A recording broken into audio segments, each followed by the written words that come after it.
This Todd-versation is brought to you in part by Calavo Growers, the family of fresh.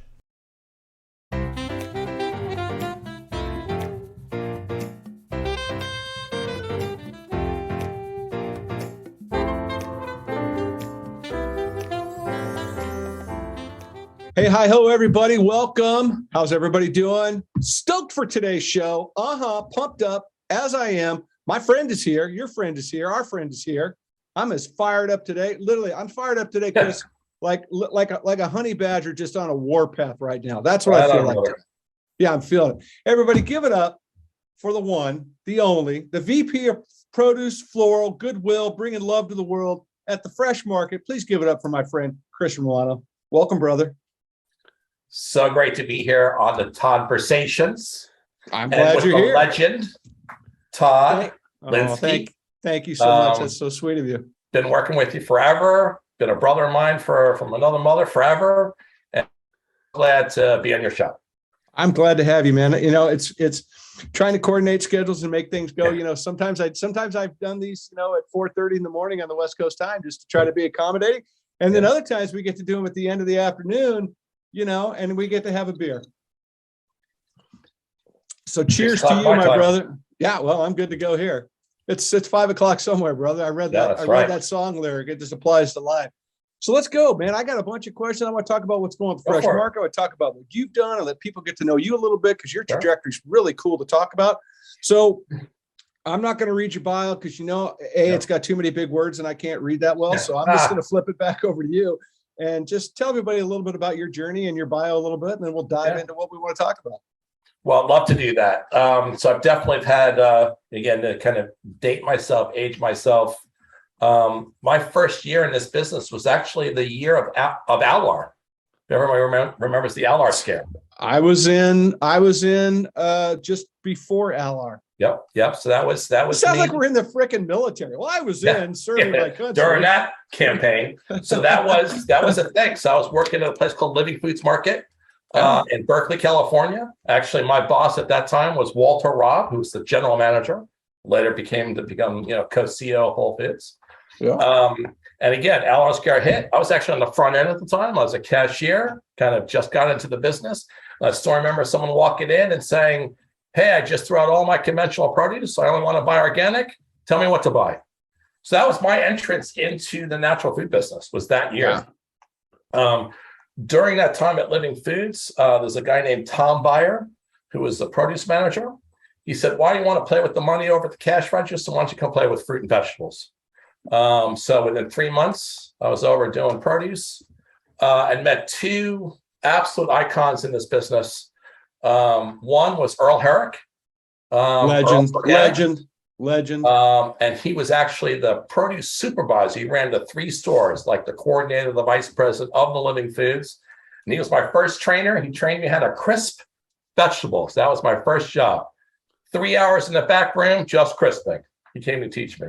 The second person that was just amazing to me was Farms Al Crashane, Farmer Al. Farmer Al. And so that's what he really turned me on to farming. That's where I was like, holy shit, this is a rock star. And from there, it's like, yeah, I want to stay in this. So it's in your blood, man. And you were young. I got hooked. After I met Al, playing with produce at Living Foods, kind of the heyday of organics. CCF was just kicked off in Santa Cruz. There was no national law yet, no rule. There was the California Organic Act. And it's just there I was in the Bay Area, right? Yeah. All those kind of back to the earth, let's grow fantastic food in a great way. And also conventional guys too. Some really amazing farmers. So that was my first 5 years, 6 years in the business was the Bay Area. So both Living Foods, I worked for Todd Coons, TKO Farms, one of the first hot mix guys. Yeah. Then moved to met my wife at a farmer's market. Different story. Great story. Had our first kid in California. Decided to move closer to family. New York, which is where I'm from. Right. She's from New Orleans. I moved to Manhattan. Got a job with Balducci's. Became the produce manager at Balducci's when it was just the one store. It was Andy Balducci, Nina Balducci, and Charlie Balducci running it. Charlie produced some perishables. I worked for him. Right. That was kind of like I did my years in California. I want to consider that like going to college, right? So I got my degree, right? My graduate school was Balducci's. That's what I really learned. That was my internship. That was where I learned how to actually retail. Those stores were killer too. That store was killer. Killer. Yeah. 8,000 square feet. Regularly did $600,000 to $700,000. Yeah. A week. Yeah. 8,000 square feet. Yeah. It was, and just all high end. I mean, just super. Well, I mean, that's a store you walked. That was a store you walked when you wanted to be inspired about what you weren't doing and should be doing in your own, in my opinion. Yeah. Oh, totally. And I was very fortunate to get that time. I was only there about 2 years, a little less. Again, graduate school, right? I took my 2 years there, right?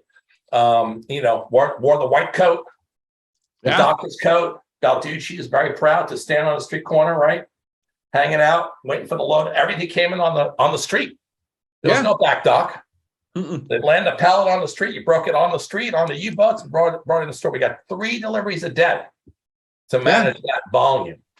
So did that, did a bunch of stores in New York, Dina DeLuca, Red Horse Market, East Hampton, kind of jumped around as this young kid learning produce, always looking for the new thing. Did Madison, Wisconsin for a little while, Magic Mill, went back to New York, sold wild mushrooms for a little while for a company called Audley's Dubois, which was great.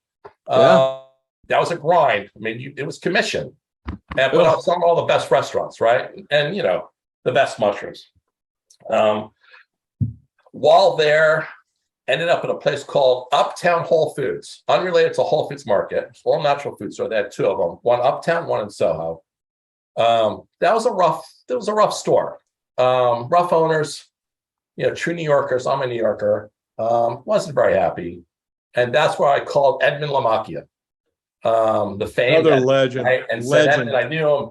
I bought from him when I was living at Del Tomaso in California. He was my sales guy on the San Francisco produce terminal, working for me. Called him up. He was at Whole Foods. I want to move to the South. My wife's tired of the winters. She's from New Orleans.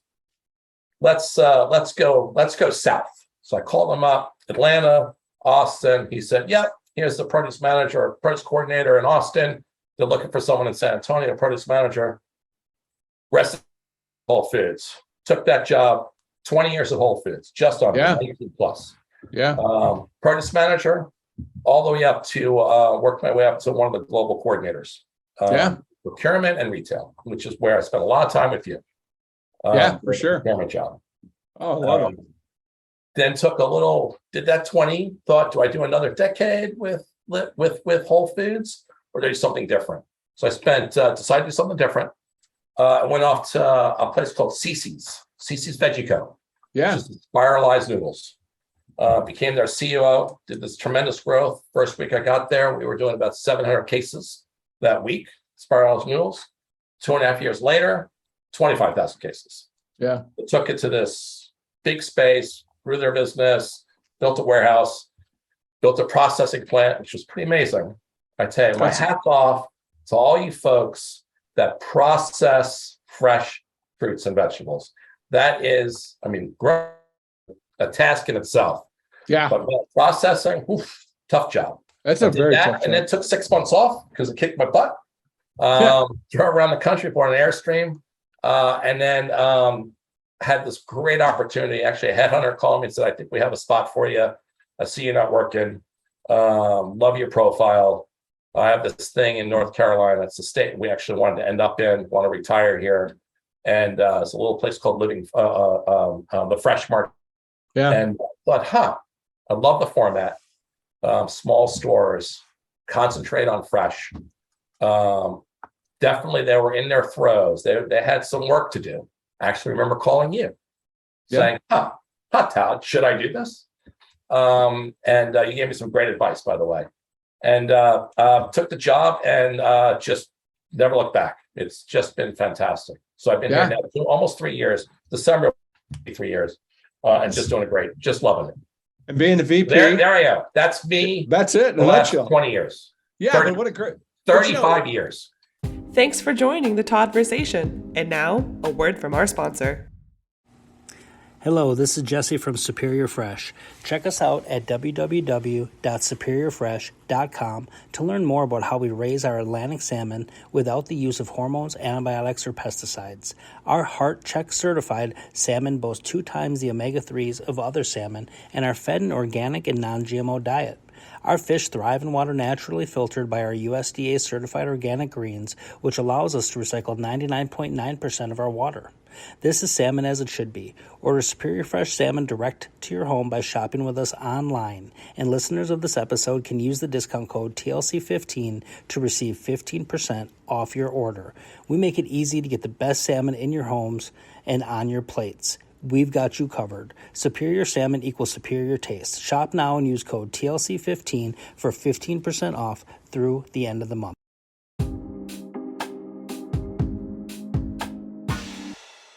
What I find interesting about when people share their story, it goes back to what I say all the time. We're on a path.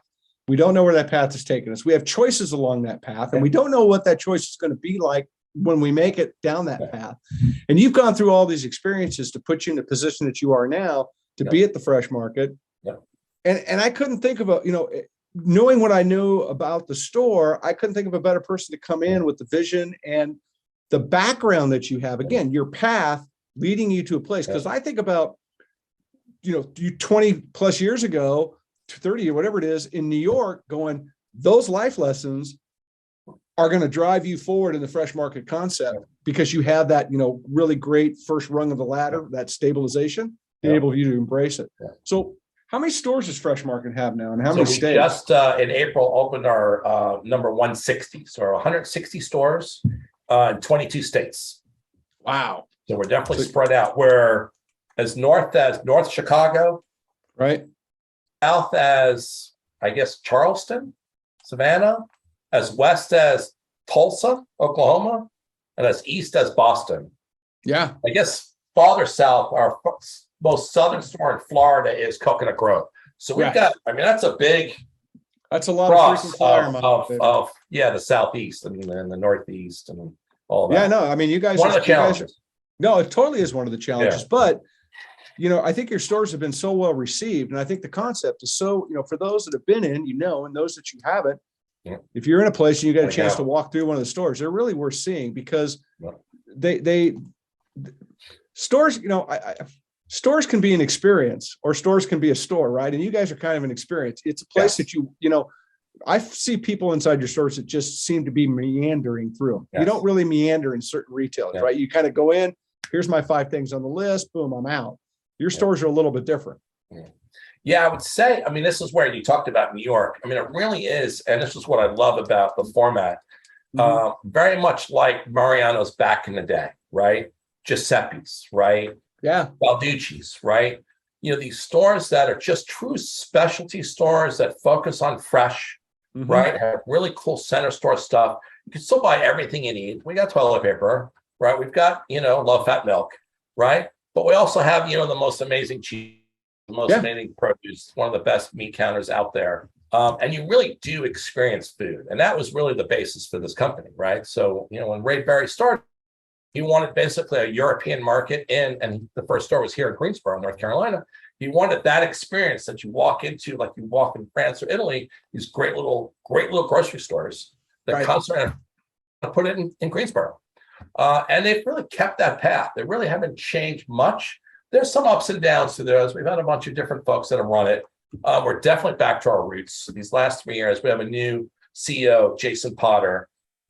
He's actually came from the Sobeys team up in Canada. And he's really kind of brought us back to, the original vision, which is fresh focused, the basically restaurant quality food to go, right?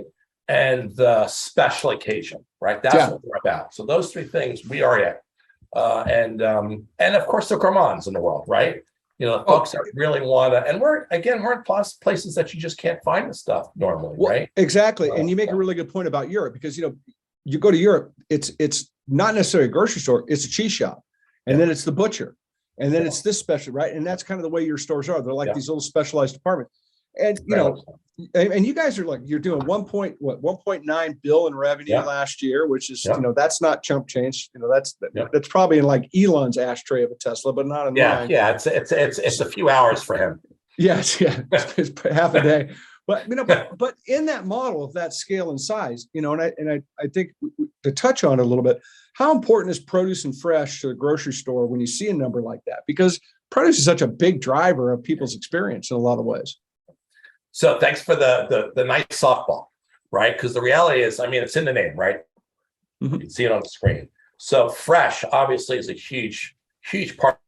The moment you walk in the door, you're greeted first by floral. Right. Actually, when you go into our stores and you think about square footage, the amount of space we give our fresh is not normal for a grocery store, right? Mm-hmm. We give a lot of space. It's more than half, right? Our floral department is, a good chunk of that first that you walk in. Very, very big floral department. So when you say yes, and you flow into produce, right? The simple answer is incredibly important. So produce, when you think about foods focus, produce and meat, that's our base. We want you to come in every day. We want you to buy today's food for today, right? That's of course, right? But that's incredible. But that's Europe. But that's Europe. Fresh bread, fresh cheese, fresh meat, fresh produce, fresh flowers. So incredibly important. High percent, huge penetration for those folks. Never give numbers, but we have a pretty tremendous penetration when it comes to fresh in the store and particularly produce, within the store. And I'm very proud of that. And again, we're a very small footprint. We average less than 20,000 square feet. Right. Again, what's very exciting about that is that you are able to be very intimate with the customer, right? It's a nice, tight space. Food is all around you. That is where people linger, right? You're not being asked to just get the shopping list done. You want to taste stuff. You want to see stuff. You want to smell stuff. I think it's important.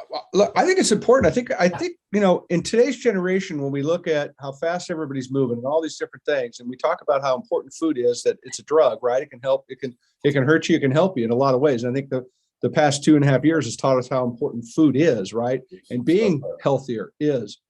So to be able to have that opportunity for people to get involved with their food a little bit and go to a place that gives them the opportunity to see things, that perhaps they're not going to see, or to take that time.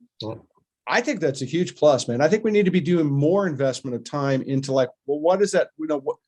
Just don't grab and go, right? What is the investment I'm making into that food? Why is that? What are the other options in that food? I don't know. I think it's important. I love that's what you guys do with that too. I love that. And we do want to slow people down when they come in and take the time. And definitely, COVID, as bad as, COVID was a horrible thing to happen. But there is some silver linings. And one of the silver linings is people really, they start cooking again, right? All of a sudden you have a restaurant to go to, right? And so, we all know you couldn't find yeast, for God's sake. Everybody's starting to bake bread. It was really, let's get back in the kitchen. Now, of course, restaurants are back open and people are, back to the restaurants, and that's great.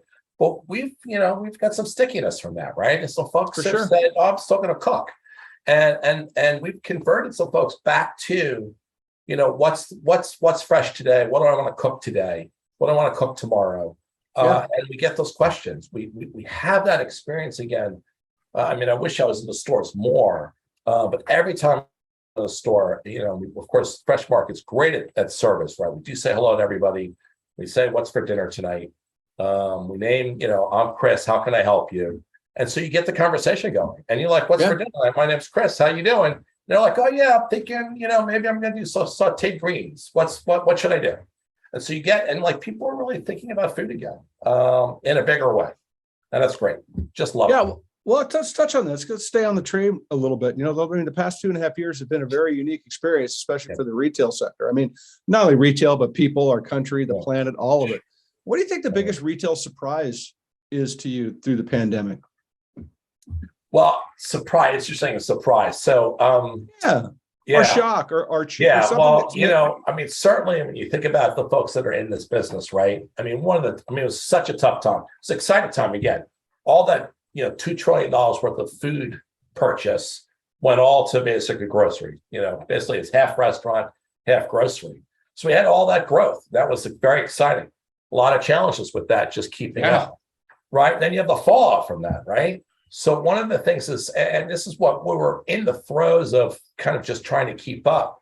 One of the phrases I had was, we're finding the cracks in the porcelain, right? It was just because it was so highlighted, right? The light was so shining on everything we do in order to get it done. We're like, oh, here's something we need to improve on. Here's another crack. Here's another crack, another crack. So that was a bit of a surprise to find all those holes, not only in our organization. I mean, clearly we had our own stuff, but through the whole supply chain.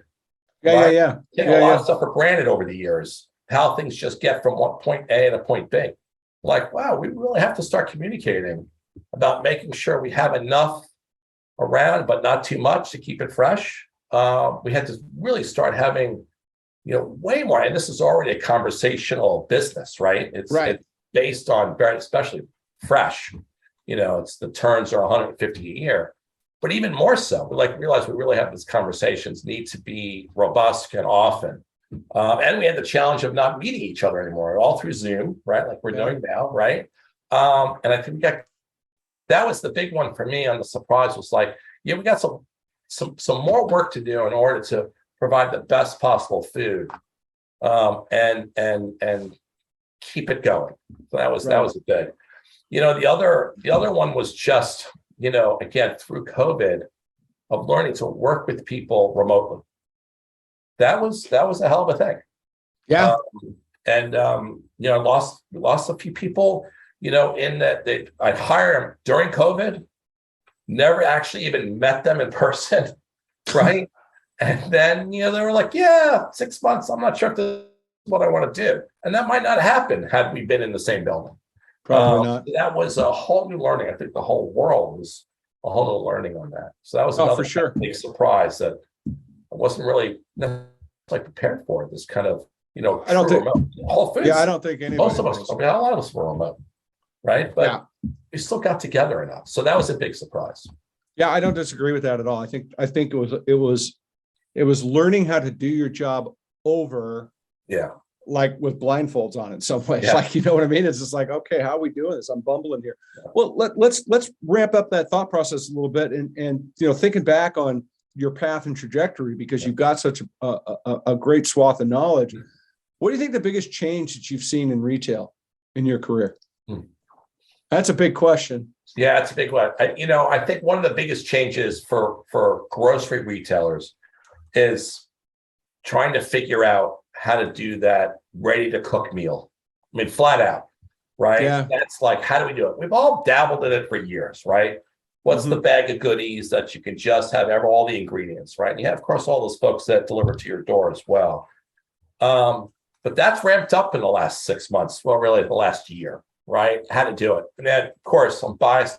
My company, I think we do the best out there. We have two things. The market meal, which is an amazing thing. Meal for two. Nice little box, all the ingredients, all made in-house, all ready to go. And then we have Little Big Meal, which is a meal for four. But that's where I'm seeing a lot of folks trying to reinvent that, right? So again, I think we're with it. I think every grocery store chain out there, and there are some great ones, obviously, we're all trying to figure that out. But that's a big one, right? How in a retail. Now, of course, again, being in the produce world, I don't want them to get a little box of food that they can make it dinner. I want them to meander through my produce department. So there's a little of both, but I also want to support that program. So I think that's a big one that's kind of changed a little bit of the landscape. Well, look, convenience. Look, if you take a look at the trajectory, the drive-through, how the drive-through, chains that how, and almost it's almost practically they're all drive-through, and they're now all drive up. That's for damn sure. It's so true. So right. So you've got this thing about convenience and speed, because unfortunately, we just go a little too fast sometimes in this world, right? And to me, it's like, well, food's the area. It's like, okay, that's where you need to slow down a little bit. Make sure that just because it's quick and easy doesn't make it, shitty and bad for you, right? So it's funny to say it that way, because I think what I think COVID's ramped this up. I think it was already happening before COVID. Right. COVID just pushed it that much faster. Where you have food fast and you have food slow. So fast, I can order food, most cities, and get it in 15 minutes. I can order groceries and get it in 15 minutes. So Cencosud, who owns us, they do a tremendous business down in South America. and they have a chain, a convenience store chain. Half their, a good chunk of their business is to go, and they're part of that whole get it in 15 minutes, get it in 30 minutes. Right. So literally, like, I want breakfast, I'm gonna type in my order. So I want my avocado and some tomato and some cheese, right? Some eggs, right? I want my doorstep. I'm gonna order. I'm gonna take a shower. When I come out of the shower, I'm gonna go to the door. My food's there. Yeah. So that's that. I mean, that's now happening. We got the gorillas out there and all that stuff. This 15 minutes. So that all of a sudden went boom. Then there's a lot of these, again, stores like us, and there's more and more of that, of like, let's go and experience food, slow it down. Of course, the food halls, obviously a tough time during COVID, but they're back with a vengeance, right? Whereas I want to hang out, I want to see a lot of food, I want to see my friends, I want choices. Absolutely. And hats off to the restaurants that have absolutely figured out how to do to go. Right? Oh, There's yeah. a lot of restaurants back in the day, nice restaurants that, oh no, we don't do to go. Right? We don't do to go. Right? Now they all do to go. You go to choice. 3-star Michelin is doing putting it in a bag for you, right? Yeah. And they figured it out. It you take it home and it's good. So that whole, like, how food is now being sold to us has absolutely changed in the last 2 years. That's a really good point, and that has been a big transformational change. I mean, as well pointed out, I mean, obviously online sales fall almost in that same category in some ways. Yeah. Well, let's talk a little bit. You talked about your new ownership and stuff, and the model. You've come from one model and some different perspective, right? And now you've come to one that, in some ways, is working to rebrand itself. It's finding its voice again. It's gone from wanting to do an IPO, not doing an IPO. There've been changes. Again, I touched on a little bit of new ownership, and that is great stuff in a lot of ways, right? Transformation of a business is great, but it's also sometimes, tough to navigate some of those changes, and they become stressors in a lot of ways, not only to your team, but for the different business formats and the models and the things that are going on. So how do you keep your team, when you think about what you've gone through, how'd you keep your team motivated through those changes and some of those things, including even COVID in that question? It's a great question, right? I don't have shitty questions. I don't know why you don't. You really don't. Very good questions, right? So, and this is a good one because it's kind of a multi-fold question. So one, there's the COVID stress, right? Going through all of that, and again, like we already talked about, ramp up fast. I mean, we're buying anything under the sun just to keep the stores full. Sure. Then it was, we're not together, get out, all of that. And then it settles down, find our space. Now we're back in the office again, right? So that's all that. And the question being, how do I keep my team motivated, and kind of me going through through what I've gone through? Hats off to Whole Foods Market. Again, really did my my thesis there, right? If you call it, I talk about school and a graduate and my thesis, and work with some great professors and all that. Edmund, legend. They taught me well on how to manage change, right? And that's one of those. I mean, they are one of those companies that has managed change incredibly well. John Mackey's brilliant. The regional presidents, the coordinators, the vice presidents. And you really were kind of taught to kind of run your own business, right? I mean, that was really the motto at Whole Foods for a long time, is that it's your produce department, it's your store, it's your region, right? Very much the same way. This is I run the produce floral. It's like, what are you going to do? So with the team, it's giving them that ownership. Yeah, and that was a big thing for this team that I think they wanted that. They wanted it back, right? And had a great VPs before me, not slighting them at all. They had went through a lot of changes through that transition over the IPO, like you mentioned, IPO and then not IPO and then purchase and all that. Multiple CEOs through the last 10 years.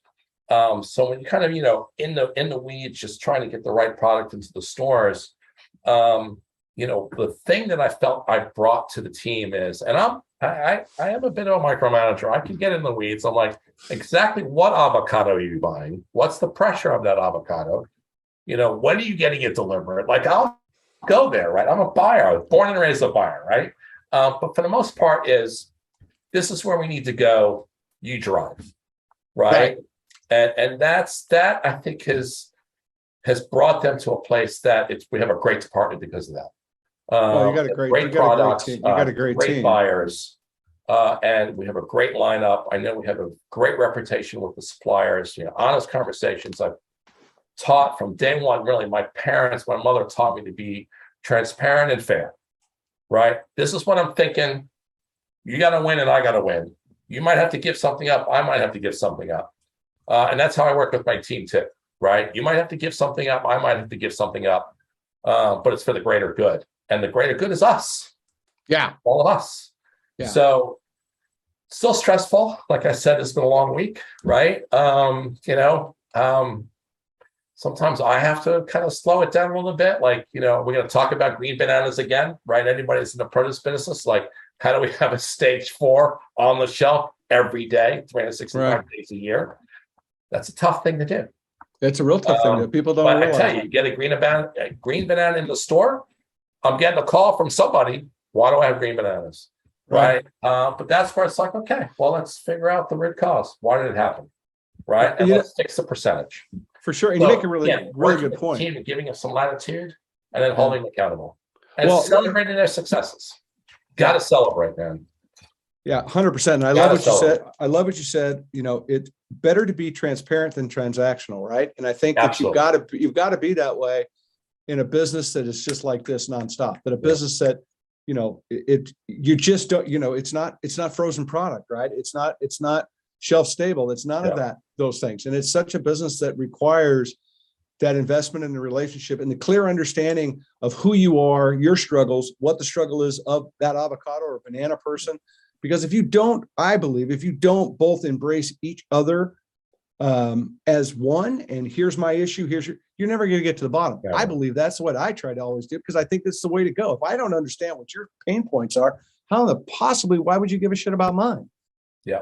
Well, I mean, you hit it, that understanding of the person, right? I mean, that's what makes a perfect relationship, right? Yeah. Is understanding the other person's needs and having the other person to say, these are my needs. Yeah. There are my needs, like us knowing each other's needs and then trying to deliver as much as we can on those needs, right? Correct. And very important, transactional versus, transparent. If it's transactional, then all I'm going to do is beat you down, right? I'm just going to beat you down, right? And then the moment the market goes the wrong way, all you're going to do is overcharge me, right? Right. That's all you're going to do, right? So we know we're going to have markets go up and down, but the most important thing is you earn a living, I earn a living, right? And we feed more fresh food to as many people as possible, or any food. 100%. 100%. And that's when we're in those conversations where we can say, what does it take for you to be successful? What does it take for me? And we both want to hear each other. There we go. So this is one of those things, and I'm part of the council.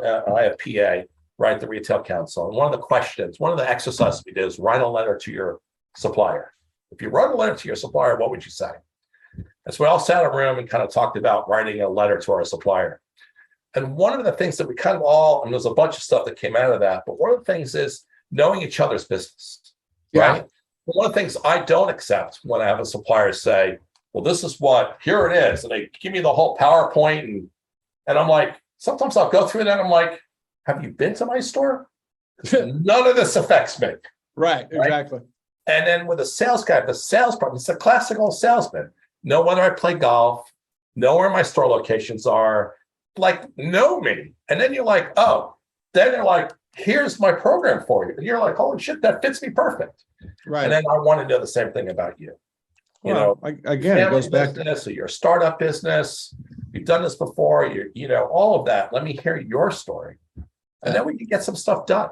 Yeah, 100% agree. Again, it goes back to just being invested in each other, right? Whether it's somebody, to the question that I asked, whether it's the people in your office or your suppliers, being invested in that conversation and taking the time to become, transparent and not transactional, I think is what wins the day. I want to talk about something I think is super important, and I keep harping on this because I want to keep this conversation going, and I think it's so important.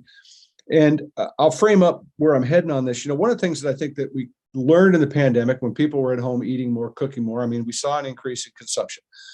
One of the things that happens when the economy starts to go bad, because we can look back at that, like we really don't have a pandemic to go look back on, right? We do way back then, but I think not that relevant for this question. But one of the things that we saw was an increase in consumption. But one of the things that happens in that downturn economy is that fruit and vegetable consumption will start to decline, right? It's just a natural occurrence. People are starting to rationalize. So I want to talk a little bit about consumption because it's important, and I know it's important to you. It's what drives your business, right? Absolutely. So talk to me a little bit about the consumption numbers you're seeing. Are they better or worse in the last 12 months? Are you seeing it steady? What are you seeing out there? So, I mean, I think for the business, for the industry, right? Call it an industry, right? The year-over-year growth in units is definitely down, right? Ultimately, yes,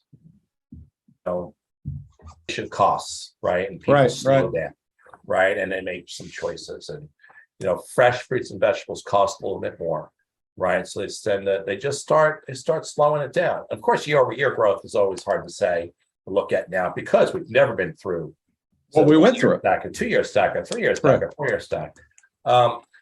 I would say as we go through this and to think about consumption, one of the ways that I really try and look at increasing consumption is really offering value and quality. Value is price, quality is, flavor and freshness, right? So that's really what we all need to say, okay, this is what we have to do, right? And if you're not doing one or the other, particularly if you're not doing both, it's just you're just gonna fail.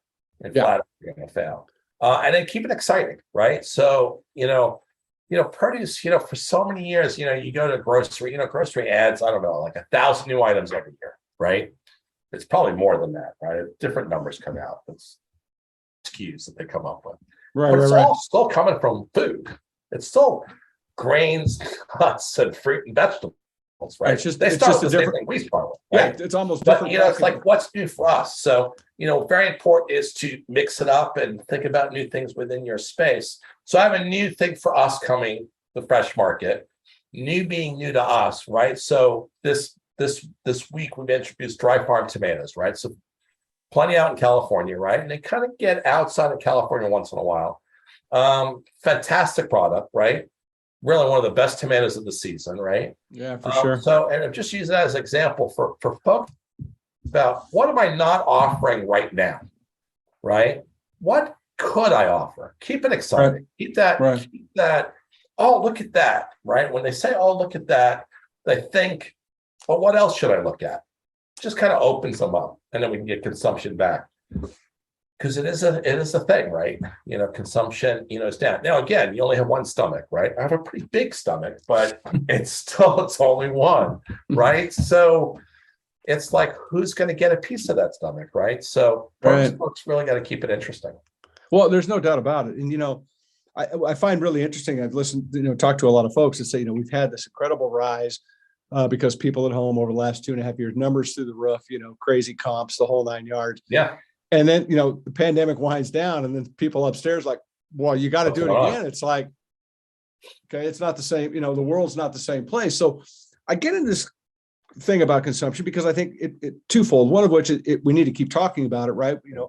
It's how we're going to help people have a better livelihood and healthcare and all the other things too. But it's also an issue when it comes around for food waste, right? And food insecurity in some ways, because you want to help get rid of food waste. Let's work to increase fruit and vegetable consumption, right? It just kind of goes hand in hand. Absolutely. So talk a little bit, internally, how much consumption conversations are happening at Fresh Market, and how are you guys elevating, trying to keep people, hungry out there today, basically? Well, I mean, one of the ways we do it, and I think we job at this is, well, it's really two ways. One is our emails, right? We have some really beautiful emails. Yeah. Right. So there's kind of like, and fantastic posts. We have a magazine, we have our email, and if you just get people hungry, they're going to eat, right? Yeah. So really kind of keep that in front of them, right? Really, really talk about how good food can be when you cook it at home, right? You take that time. So we give all those solutions, we give all those suggestions, and it works. It works really extremely well. So I think that's one of the ways to kind of keep it going. But your real question, when you talk about food waste and consumption, it wasn't too long ago, I was at the Wall Street Journal Food Forum in Chicago, and there was really two conversations going on at this World Forum, right? Mm-hmm. So all these big head honchos, right? The chief, Heinz, and the guy, Beyond Burger. I mean, all these big CEOs, right? And there was two conversations going on at this. One was food waste, right? Right. And one was food availability. And I found it very strange that we have all this waste on food, right? Yet we don't have enough food. And literally in this 2-day conference, both conversations were going on. And I think with that, it just comes down to making sure people get what they need. So this is all about, do you have the food deserts? Are you supplying the right food in the right place, right? Are we pricing it right, for the customers you're selling it to? Yeah. The consumers that need it. We'll really start talking about just making sure that everybody's fed and everything that's grown is consumed, right? That's, again, more conversations. We need to have more conversation because there's really enough food. They talk about 40% waste, right? And then there's, basically about, 20% people eating enough food. Well, it sounds like we have enough food if we're wasting 40% and, 20 to 30% are not getting enough food. Well, that's just getting it to them, right? Yeah. Yeah. And so I think we need to do more of that as an industry, right? And that's all food, not just fresh produce and vegetables, but that's all food that we have to start thinking, okay, how do we get it to people? Correct. How do we supply chain? Well, you make a good point. I mean, look, if your store is surrounded by or in an Asian community and you don't take time to invest in what Asian produce, what you need to have to make those people's lives what they want it to be and eat the food that they're wanting to have in their diet, you're not going to drive anything. You're going to drive them away, but you're not doing anything to uplift them. And I think that's super important. Yeah. And part of that conversation, you're talking about food waste, is really educating our team members on just how to be a great merchant. Yeah. Right. So, we have someone spending a lot of time figuring out what to grow, then grow it. Right. And then a lot of time trying to get it to you. Right. And then time us putting it out. Right. Really teach our people how to do that efficiently. I mean, everybody talks about shrink. Well, shrink is food waste. Right. Yeah. So, we don't want to drive shrink down to zero, right? Because then in the grocery business, then are you promoting sales? But you want to, and this is one of Andy Balducci's phrases: buy what you need, sell what you have, right? Yeah. So you buy what you need. So you're projecting, I think we're going to need this. I need, as a produce manager, I think tomorrow I need 10 1-pound organic strawberries. So you buy it. Once you have it, then sell it. Right. Yeah, then you got 10 cases of organic strawberries.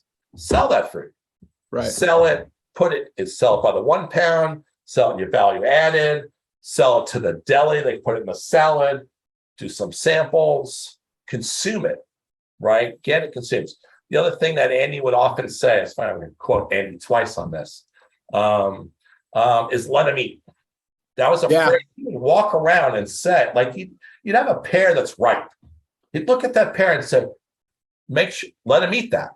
Like let him eat that. So you would, and it's like COVID's changed a little bit of this, but you would then pull your produce knife out, you have a perfectly ripe Cummies pear, and you'd slice it up for everybody.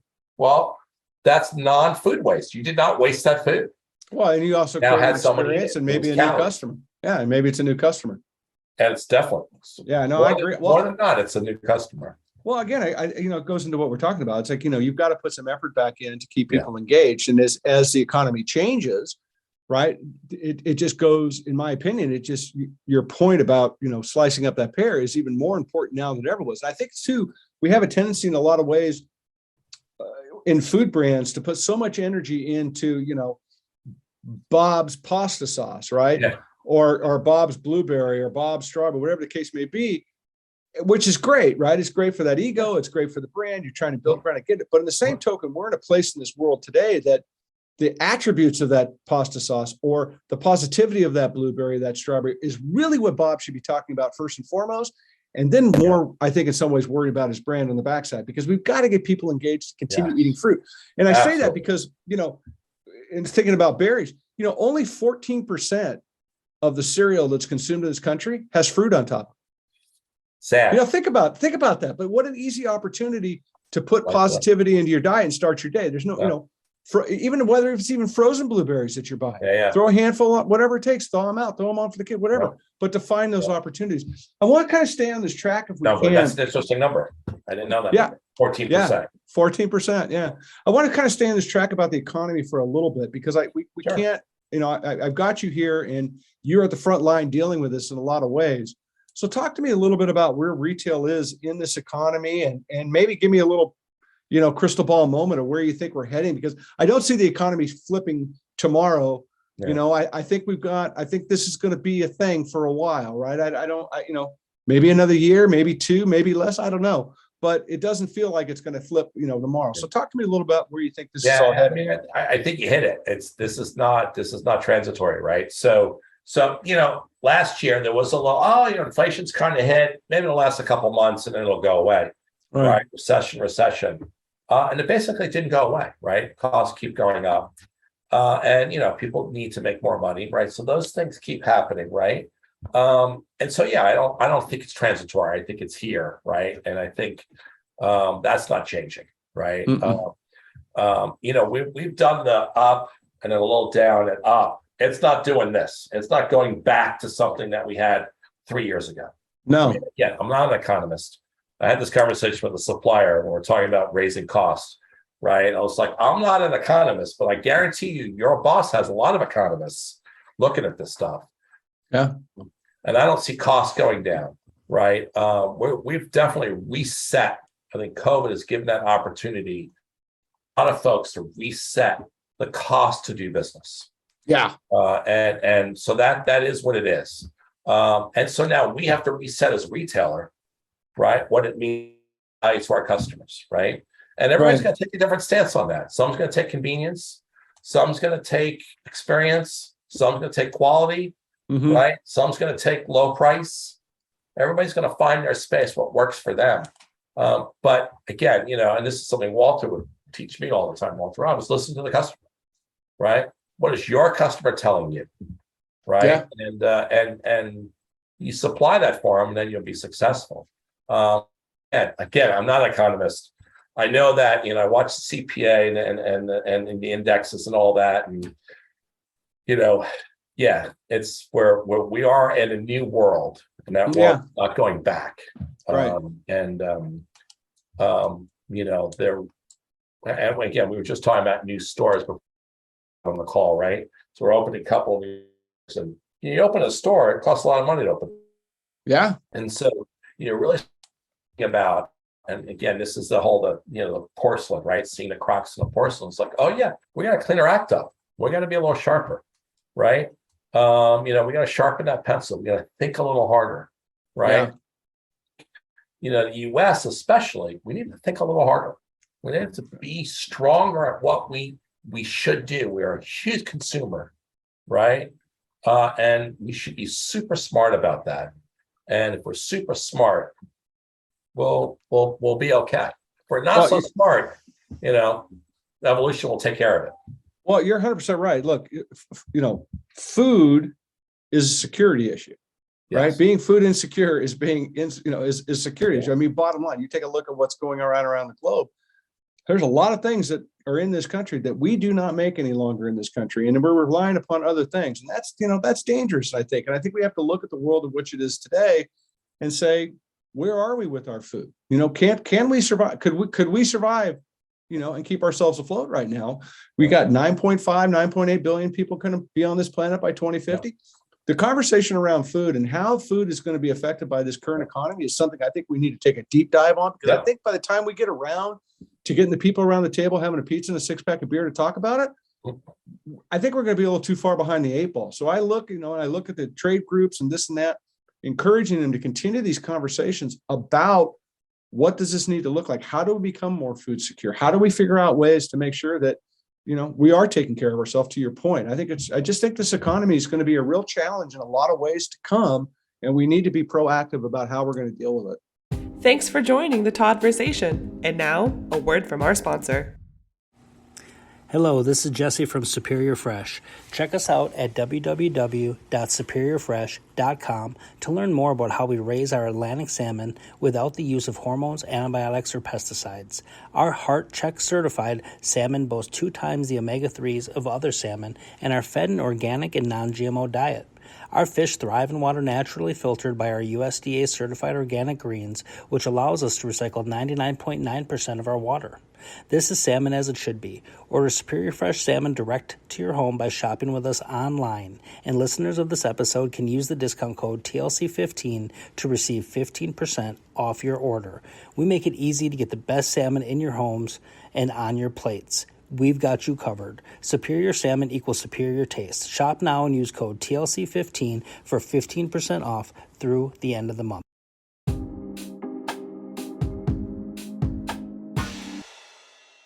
Well, I mean, you said, I mean, that's the point in this is we need to be proactive. We can't think things are just going to happen. We have to sharpen the pencil. We have to think about how we're getting our food, who we're giving our food to. Again, like I said, there's 40% loss out there. That number keeps showing up. Well, how do we get that 40% out into the consumption, right? And it's there. We just got to work harder. It's a big problem. Yeah, well, it is. You can look at different things here. I'll give you some classic examples here in California. California is going to go EV by 2035. We just got through, a ways back. We had a heat wave, and they're telling everybody not to charge their cars because the grid can't support it. Right? You look at some of these water issues, and this is what's mind-boggling to me. And I'll pick on California all day, and I hope they call me because I'll tell them to their face. I don't care because it's nuts. But we have a water problem here, right? But we have all this money, $27 billion worth of funds that have been out that we don't spend. Tax dollars that we said, the citizens said, yes, we got to fix this. We haven't even done it. They got another bill. I mean, there's $2.7 billion to do some stuff. They haven't even bought a shovel yet. Yeah. So we've got to get to the point of fixing these problems before they continue to get bigger problems. And I harp on the EV thing because it's like we go to solve some of these problems. Okay, here's the solution. Everybody go into an electric car. Well, how are we going to get there? Well, it doesn't matter. We just know we solved this, right? And that's so dangerous. When I look at our food security issue and I think about this economy, I think it's really important that the retailers, the growers, the trade groups, even the government are together saying, how are we going to do this, guys? Are we really sure that if everything goes shitty in the world, we can survive as a nation? And I think it's really a fair question to start asking because, again, it's about security. Yeah. Well, and again, going back just a few minutes of us talking about not being transactional, it has to be less transactional, right? Yeah. So if it's more, what are our needs? And that's the conversation. And that conversation is more consensus driven, right? Than one person versus the other. We're going to have this. Electric cars, not electric cars. I mean, that is the logical. We went from a horse to a car, right? So all that stuff makes sense to me. And often, necessity does breed invention, right? So people will say we no longer going to do this, and some people are going to figure this stuff out. I mean, I definitely have, though a lot of, I'm definitely an optimist when it comes to that, right? Oh, for sure. I think our next generation. I have 3 kids, and this whole young generation now, that come up, right? I know lots of people like to make fun of the quote unquote the millennials. They're clever folk. They're smart girls, and they're figuring a lot of stuff out. And again, I'm just an optimist that these issues that we're facing, now we have to do our part, as the adults in the world, right? The folks that can left it to them, right? Here it goes, is that we're still not gone yet. So we still need to participate. We still kind of hold the key for the most part and still continue working hard and making the changes that we need to change, do our part. But I do feel that folks are going to start figuring out some of the stuff that needs to be figured out. I mean, it's the only way I can think, because to think the other thing is it's a disaster movie, right? I mean, literally, it's a scary proposition. And you're right. Look, downturn economies generally create innovation, right? And so there's positivity is going to come out of this. It's not going to be like this forever. It will, it does spin back around. And I think it's really important that we take a look at the last couple of years and where we are and what's in that, and start to ask some of these hard questions because, we got to be protecting the next generation. We got to be thinking about that because look, we're not gaining a whole lot of new farmers. Things are changing out there in the world and we need to be smart about it. I want to go back to thinking about farming a little bit and just ask you this because you've been around for so long, Thanks for saying it just that way. Well, I mean, you're not like old like a sequoia. But yes, I'm not old, but I'm not a spring chicken. No, yes, I've been around for a little while. You've been around for a while. I mean, I'm saying that with love. I could have said you're not, you're old like a General Sherman tree up in the sequoias. Yeah. Experience. Look, hey, when you get gray hair, if you're got balls, if you're ballsy enough to keep a beard with gray hair going, just bring it. That's right. You're not, that's going to hurt you. I can't wait to be a grandfather. There you go. So, but talk about a little bit, if you wouldn't mind, from your perspective, kind of the rise of the organic trade over the last 25 years. And if there's things out there that you see today, they're like, oh, this is a little bit concerning to me, whether it be fraud, animal standards, things like that, because you got a great perspective. Yeah, I mean, thank you for that. Because again, start with the LR scare, right? So that kind of beginning of the whole organic push, right? And all of a sudden it was a thing. And, kind of watch this growth. I remember sitting in a CCOF, board meeting when I was 25 years old, right? I mean, it was just all these young farmers doing their thing, right? And, seeing this growth now of organics is where it's gone. So, one, it's a great movement, right? I mean, clearly, it's offered just for the organic farmers and folks that want to really just do organic. It's also, as any good farmer, hey, that's a good thing to do. I'm going to do so many innovations that have come out of organic farming that quote unquote conventional farmers use. So I think that's been great. And I knew you were going to talk about organics. And there was one of the trade magazines back in the day. This is when I had my own little store for about 6 months in New York City, right? Called Native Farms Organics, right? And I remember reading a trade magazine. Actually, my mom showed me the article in one of our produce trade magazines that said, Crazy Organics.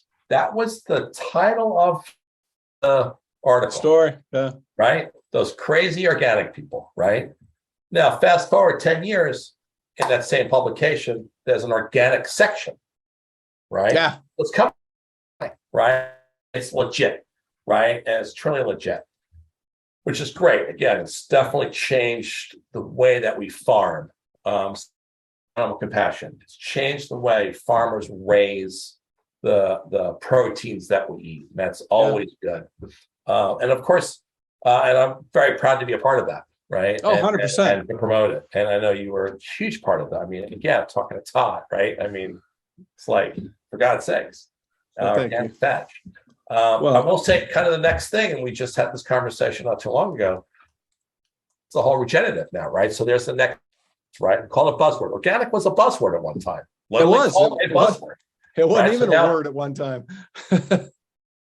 What was that? I said it wasn't even a word at one time. Wasn't even a word, right? So now regenerative, right, has become a thing. So I think we're going to hit an evolution again, even on organics. Yeah, I think I do too. We're talking for good 10 years about what's next on organics. It feels like people have found this regenerative or no-till or a portion of no-till and regenerative, and just deeper into how to make the soil healthier, and ultimately how to make farmers healthier, and both physically and economically, right? Yeah. These folks need to make a living. And I'm all about, offering the right price, right? And being that person that can tell the consumer, yes, you need to pay for this because this is what they do. Right. Right. And that's when you talk about trade organizations and the industry. And you said earlier about telling the story, right? Let's talk about Bob's Blueberries. We got to tell the story better, right? Yeah, 100%. No, I totally agree. All the earth and really pour blood, sweat, and tears in order to get good food. We should make sure they know what they're doing. I love the thing about regenerative, and I'm glad you brought it up because, to me, looking back and see if you agree with me, the conversation around regenerative today, both sides, pro and con, remind me exactly of the same conversations of the organic deal. Never going to be able to scale, worm in the apple, blah, blah, all this stuff. And it's so interesting to me because I look at this now, and I think from my perspective, and please chime in with me if you'd like, I look at what these guys are doing regeneratively now, and when I look back at the organic industry, what they're doing today is great. What they're doing today that's going to be better in 5 years is what I'm pumped up about. Like, what are they going to? Who's these early adopters that are? I mean, come on, let's be honest. That are blowing money. They're trying. They're figuring out. They're failing. Right? They're daring to fail. And they're laying this out. And there's some good people out there doing some big things. And I think it's really, really important that we take a look at this. I mean, and I'd like for it to become more than just a buzzword like sustainable or, all natural, right? Give it some teeth and let's see where this thing can go.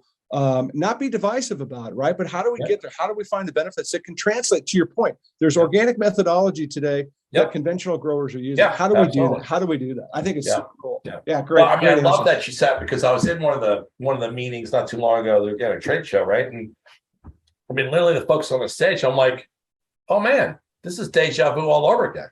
Like, I remember being that kid at 27, 28, saying all these things. It could do all this, but blah, blah, blah. And I'm like, man, that's a throwback, right? And there was this young woman out there pouring her heart out. And I was like, and it is a repeat of the conversation, but that's what it's supposed to be. It's the next evolution. It's the, yes, this is what, we know those folks did that. Yeah. Right. But that, to them, they've grew up with it. So that's mom and dad. Right. Yeah. So, the kids are going to be like, well, there's mom and dad's thing. Well, I'm going to one up them. Right the hell on. One up us. Yeah. Right? I think that's what Regenerate's going to do. And there's what's super exciting about that is that we have some folks that both big pockets and little pockets that are really, really diving in. Right. And looking at what does it mean to be regenerative? How can we do this? How can we scale? We can absolutely scale. You scale anything you want. If you want to scale, you can scale it. And this is going to be pretty cool over the next couple of years. I do too. I'm really excited. I mean, and whether you're talking about ag technology, I had this conversation the other day about some of these guys who are doing some of this, progressive ag tech stuff and warehouses and CEA and this and that. It's exciting to me because it's not so much about what I'm seeing today. It's what work they're doing today that's going to be mainstream and a part of the vernacular coming up in 5 years. That's what's exciting to me, because I look at it from what we touched on earlier about food security. How are we going to make sure that we can do things that, within our power as a country to make sure that we're healthy and doing stuff for it? So it's exciting. I think we're always staying slightly, and this is what's good. This has kept the human race going, right? We're always slightly ahead of the demise, right? Yeah. To stay one step ahead. I mean, again, thinking about agriculture, right? I mean, I remember when commercial agriculture, when drip irrigation was a thing. Yeah, that was a new drip thing. Irrigation. Yeah. That was like an innovation. Yes. Well, that's not an innovation anymore. That's a standard. No. Correct. Right? Where they've taken drip, right, and Bluetooth, and know exactly the moisture and the rains coming and don't water it over here. I mean, it's just mind blowing. Yeah. Super excited about that. Again, leave it to the kids. Oh, there's just support them, right? Support the young ones. I've got a couple of young buyers older buyers too, that are holding their own, right? But some young buyers out there, it's like, oh man, I didn't think of it that way. Yeah, no, I think it's great. I do. I'm excited. I'm excited about something. I mean, there's some things we need to work on and fix as an industry. There's things we need to do and start to love each other a little bit more and not be so divisive and sound elitist and all sort of crap. But that'll come. Keep banging the TLC, my friend. TLC. That's what I'm talking about, baby. TLC. I love it. Yeah, tell me what's new and exciting. What's new and happening for the rest of the year? What's new, exciting? Got new stores opening. What's going on exciting for you? Yeah, I mean, this is great. So we definitely have some growth happening for us. We have a couple new stores opening in the next 6 months or so. We've got a bunch of stores in the pipeline, which is great. I mean, there's two things I love to do the most in this business: open store and visit farms. So that's all I had to do. I'd be very, very happy. Yeah, no shit. But I've got a lot of that in my future, which is great. I love it. Get out there and see some farms, some producers, and then so super growth. We're staying in the Southeast, which is smart for us. I really. So I've been merchandising for a very long time and had some of the greatest teachers, right? James Parker, Edmund Lamacchia, John Walker, just some, Tony, I mean, some great teachers about how to merchandise. And for me, and this is, my team was like, how can we merchandise produce different, right? So that's that. We have that opportunity. We open a bunch of stores. You know, it's like, what does the millwork look like, right? So I'm super excited about that, right? What's That's the table? awesome. We all have to do it on a table. We know that. I haven't figured out how to float the produce yet. That would be pretty cool. It's coming. We need a table look like. So that's kind of fun, and a lot of stuff coming up for us for that, which is great. We have a food show about to happen. We're super excited about that. So we have about over 200 suppliers coming down to Orlando, putting on a show for them. We have all our store managers, 160 store managers to that, plus of course all the store support folks coming. So that's a big party. We love that, and big floor show, which is exciting. That's fun. So that's going on. That's going to happen in a couple of weeks. Of course, the IFPA show's about to happen. The last couple of shows that I've gone to, you know, everybody is so excited to be back together. Yeah, no It's doubt. pretty cool, right? Yeah. So that's the future. I like that. And then I just my youngest son just got married, so that's the third. That's it. They're done. Good. Congratulations. I'll have their thing going, and others. So that's pretty cool. That just happened last month.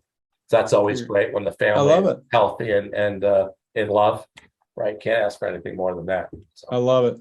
Brother, thank you for hanging out with me, man. yeah. Oh, this is great. Yeah. I mean, dude, you're welcome here anytime. Come on. Just, you know how to track me down. I'll take your call. Yeah. You don't have to go next through the time you filters. might have to do it on your porch. You do it on our porch, we're probably going to be a long episode. Yes, that could be an overnighter. It could be an overnight. Dude, you're always welcome at the crib. Yeah. And, Well, again, thank you. Thank you for giving me this opportunity to hang out with you and be on your Todd-versations. I mean, it's a great show. I watch it, listen to it. And I love what you're doing. I love the folks that you have on it. Thank you. And super, super glad and proud to be one of those folks that you've brother, it's an honor to have you here. You know, I love you and love you and the fam, and I'll see you soon. And yes, I'll see you, and we'll hang out, and I'll give you a big bear hug, and we'll see where life takes us. Yeah, right on, brother. I love it. Everybody, Fresh Market, check them out. Get down there, see a store. It'll impress you. Chris has got a good thing going. He's got a great team. Fun chat. Good to talk about what's going on in retail. Get you some perspective if you needed some. Give you suppliers. Give you a little look into the future maybe, and have some things to ponder and think about. We appreciate you being here. Remember, go inspire somebody today. It's really important. Just giving somebody a high five can make somebody's day, and you won't even realize it, but it is important. So thanks. Check us out on social media, TLC_Todd-versations. We appreciate you. Much love from me to all of you. Thanks for your support. It means a ton, and we're going to keep rocking and rolling. Here we go. Chris, love you, brother. Be good. Love you too, man. Thanks for having me. See you, everybody. Peace.